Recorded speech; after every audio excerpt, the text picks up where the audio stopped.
The political world processing the assassination of 31-year-old conservative activist Charlie Kirk. Joining us now, CNBC contributor Heidi Heitkamp. She's a former U.S. senator and former Speaker of the House, Kevin McCarthy. He is chairman of the Alpha Institute. We cover everything. Obviously, hasn't been 24 hours. I don't even know what we try to determine or discern about what happened yesterday. Heidi, I look at it, and this is what I do for a living right now at the University of Chicago. You bring in people with different perspectives and different points of view, and you hope that engages in meaningful and respectful dialogue. And then this happens, and you think, where are we headed as a country? What is going to happen going forward with our civil discourse, with our dialogue, when you can't even, it wasn't like there was a big rally and he was preaching, he was in a debate. And this is tragic, and one person could be taking away that opportunity from literally thousands to hear a diverse point of view and to respect First Amendment. And we have got to fix this. Easy to finger point at this point, Kevin. I just guess we can't, can we, Mr. Speaker? We can't, can we draw any conclusions from this? Because it has, for every, you talk about Charlie Kirk, and then I immediately saw people saying Paul Pelosi, just almost whataboutism, which was frustrating, because this looked, we don't know yet, but it looked out on the surface as almost an assassination of someone for his viewpoints. It was an assassination. The shooter was 200 yards away. It pinpointed him. For those who didn't know Charlie, I mean, I met him like 10 years ago. This guy was a dreamer. He wasn't in this. It was more of a cause of movement, what he believed in. And it was about letting people on both sides debate on a college of what it's known for. Which we didn't see a lot of for a couple of years. Certain speakers weren't even welcome on college. But if you look at this is like where America was in the 60s. I mean, everybody has to have, you can't sit there and say, oh, it's a sad day. You have to look at what nation are we? Who do we want to be? Yeah. If an individual, because how did Charlie portray himself? He didn't go there to speak to people who only believed in him. If you had a difference of opinion, you got to go to the front of the line. You got to challenge him. That's what you want on a college campus. But somebody went there. Somebody had to have expertise to literally assassinate a person. And it's almost like every month we hear something else about this. This is not something we could pass by. This is not something we just report. This is something as an entire nation, we cannot normalize this. This is bigger than who we are. Yeah. This is, I went back and I was listening to Robert F. Kennedy, how he announced when Martin Luther King died, And this is where we revolted back to. I don't know that we move forward from this without everybody questioning, what nation are we? Well, it wasn't just normalized, and we talked about Luigi Mangione and United Healthcare.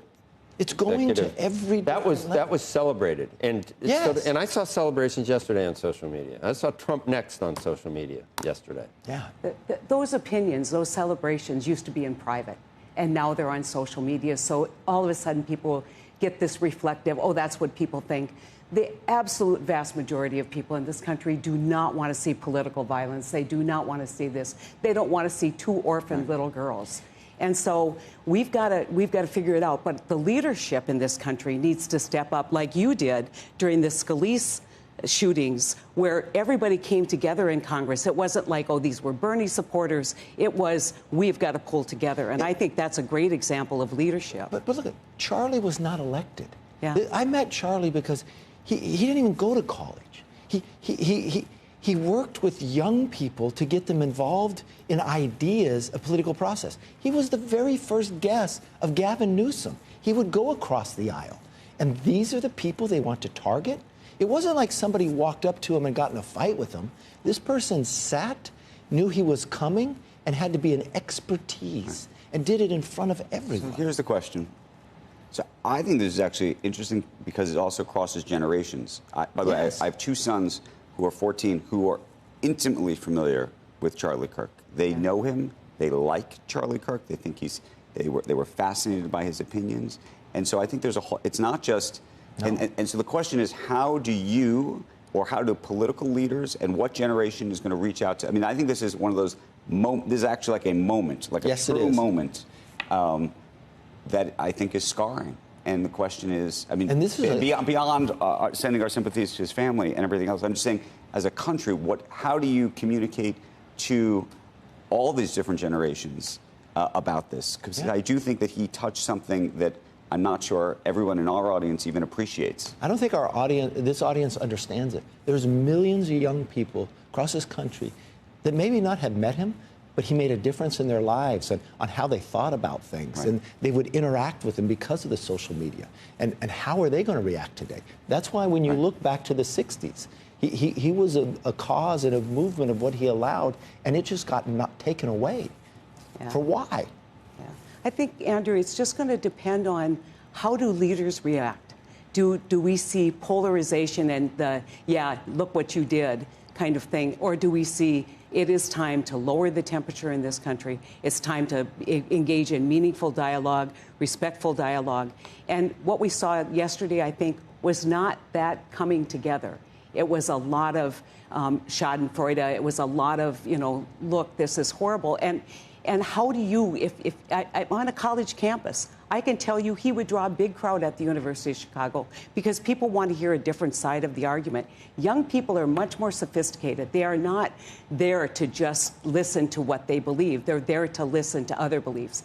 And this is a tragic moment because how much of that have they taken away on college campuses yesterday? The two respective echo chambers, and you can, I don't need to mention any names, but in mainstream media, there are two echo chambers, and they went exactly where you thought they would go. Yeah, but and that's not helpful. And I don't know how does the president, what do you expect the president, you know him well, he's angry.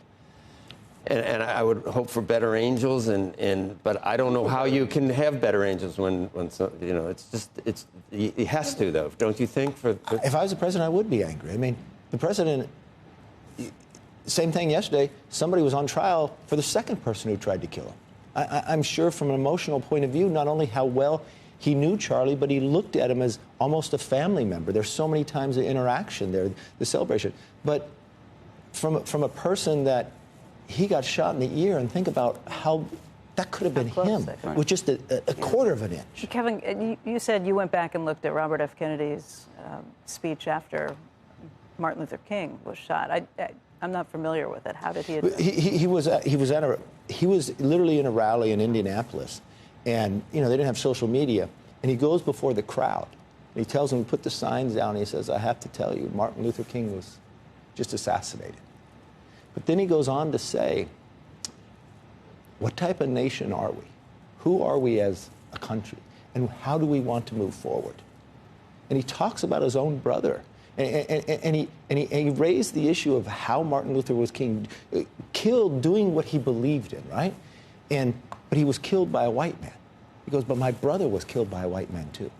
So how do we move forward as a nation? He raised this tremendous issue that I believe today for a generation, for all these young people, we can't just report this and ignore this. What are they going to go through emotionally and seeing from a basis? You talk about both sides get together. That's exactly what he was doing yesterday. Mm-hmm. If you didn't agree with him, and it wasn't just in a classroom, anybody, and you got special treatment if you disagreed with him to come forward, why? Are you optimistic about? Today, I'm not. That's what I mean. With social media, is it possible to conjure up better angels when it's just a cesspool of? This nation can do anything it wants to do. But this has happened. I'm sorry I'm emotional, but this has happened so many times. This last little bit for no apparent reason. And Charlie believed, he lived his life in a way, his family, his young kids. I mean, he was, I apologize. No, don't apologize. I just watched him. He loved being a father. He loved being a husband. He loved what he did.